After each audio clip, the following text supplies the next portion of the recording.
Hello, Steve Arts 89. Well, we've got some more news about the whole Will Smith situation. Now, I was going to make a couple of videos, or there's been news coming out all day, but I didn't really want to get into it because I just want to wait and do an update at the end of the day, sort of thing, a roundup. But the main sort of news for the story for me was that Will Smith was actually asked to leave. So it looked like the Academy did nothing and they didn't act, and that was really disappointing. But I'm really glad to hear that they did actually ask him to leave or told him to leave, but he refused to. And I guess they just couldn't work out a way to actually do it and have him removed without causing a scene. So he got to stay, and I'll talk a bit more about that later. But so the president of the Academy, which I think is David Rubin, and Dawn Hudson, which is the CEO. I've got the two names in some notes in the story, but they don't quite look like they fit, so I might have them around the wrong way. But the other thing that happened was Chris Rock actually appeared in his show that he had planned, and he did address it briefly. He said, "How was your weekend?" I don't have a bunch of stuff, and I'm replacing another word with stuff, about what happened.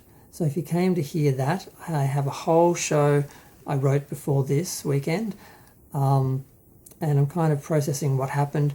So at some point I'll talk about that stuff, and it'll be serious and funny. So like you said, he's still processing it. He didn't really know what to say. He had a whole show prepared. He just did his show and just sort of addressed it at the start, basically saying, I'm not really going to talk about that because I haven't worked out what I want to say yet.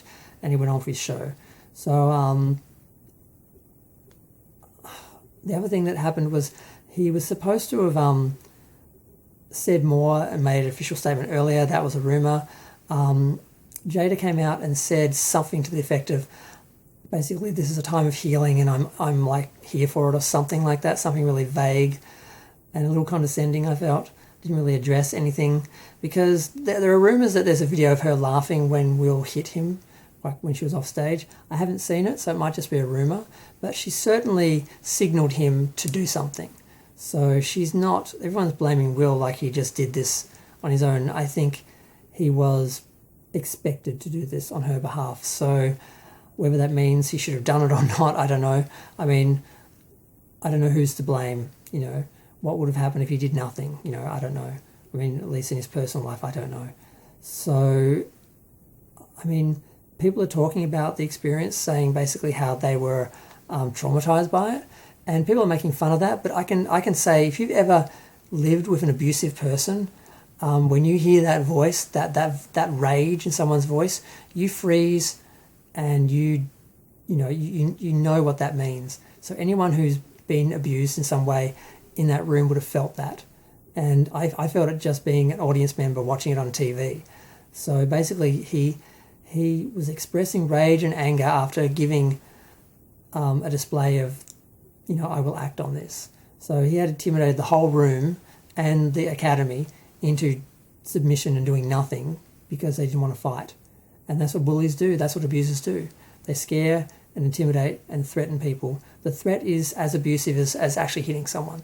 So people mocking that is really frustrating, because people are focusing just on the slap itself, but that was almost comical in that people thought it was a joke at the time. They didn't register it, and even Chris Rock thought that he was coming up to do some sort of bit, because he apparently didn't know that Jada had alopecia, and he was just making a G.I. Jane joke because she had chosen to shave her head, as far as he knew, as a fashion statement.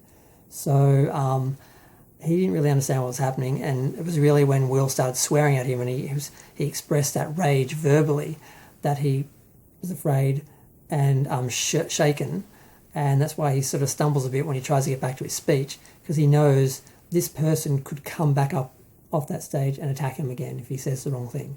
And that's what you live with an abusive person, that constant fear of what's going to happen next. And he did that to that whole room, to that whole Academy. And there's got to be some consequences for that.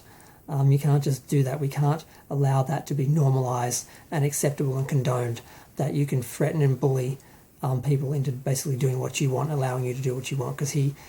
And that's why he was crying in the breaks. You saw people coming up and comforting him. That's because he was afraid that they were going to come and remove him, that he wasn't going to be there to accept his Oscar and he might miss the Oscar. So all these people were comforting him because he was afraid, and his tears were tears of relief and joy because he got to stay and got the award. Not because he felt guilty or anything, not because he felt shamed or he'd done anything wrong, just that he was scared of not getting something he wanted and relieved when he got it. So the whole scene makes sense now because people were confused about why other people were comforting him, why was he crying, what was all that about, and now it all makes sense when you understand everything that happened. So we'll just see what the Academy does. I hope they do something to show that this is not acceptable, and he's really just perpetuated these really horrible stereotypes, negative stereotypes of black men, and he's done a huge disservice. And certain supremacists who are very white are loving this, and they're just feeding off it and using it as ammunition against black people. So yeah, good job, Will. Congratulations. I'm going to go. Feel free to share, like, comment, subscribe. Let me know what you think of the whole situation.